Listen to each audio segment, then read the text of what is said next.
Photography is all about choosing what to show to your viewer. You need to make decisions about what you do and don't include in your image. And cropping is one tool that you can use to help you do that. So this video is going to be all about cropping to create a better composition in your photo. And I'm going to show you 6 different tips on how to do that. So let's go.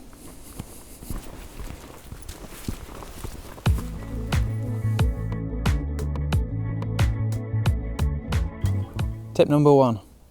Don't worry about full frame. Just because you've got a full frame sensor doesn't mean you have to use all of it. It's fine to crop in and just use part of that if it makes the image better.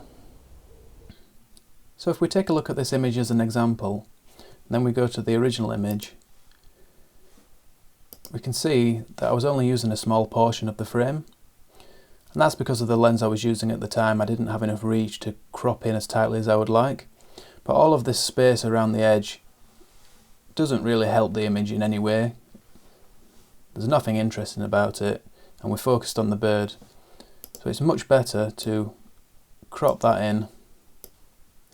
And even though we're going to lose some resolution, it's going to create a much nicer image. Tip number 2. Don't worry too much about standard image size ratios. So just because a lot of images are 2:3 or 4:3 doesn't mean your image has to be. Crop it to whatever looks best for your image. If that needs to be a letterbox, then do so. If it needs to be a square, do that. So for this image I've used a 16:9 ratio instead of the 2:3 ratio it was originally shot at. And if we take a look at the 2:3, which is also 4:6 by the way, we'll see that there's just way too much blank area up here in the sky, and that's because there was no cloud or anything of interest up there.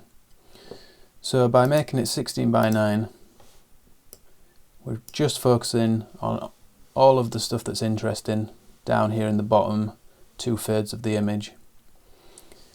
And the important point here is you don't have to stick to any particular ratio. So I've used 16:9 here, but if it would have been better, if I didn't want this left hand side, I would have brought that in, or I could have made it square, or whatever I needed to do. Don't think you need to stick to a standard ratio, just choose whatever's best for your particular image. Tip number 3.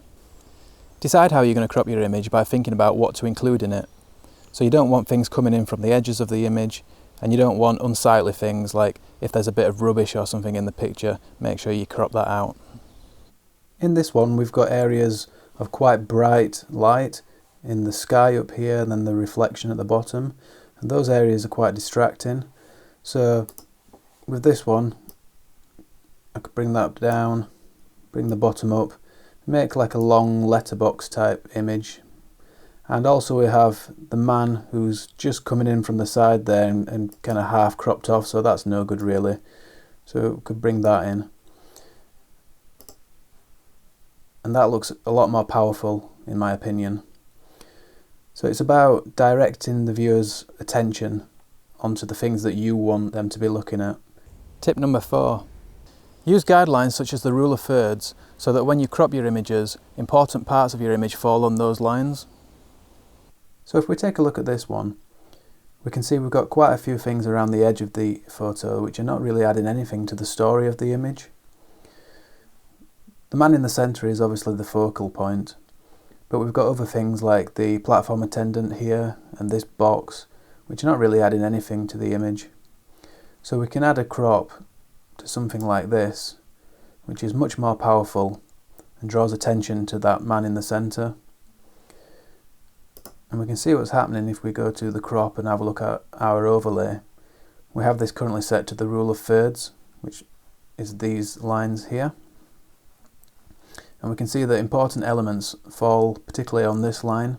So we've got the man's face, the mobile phone, and it also lines up with this line in the architecture here, and also this line going horizontally.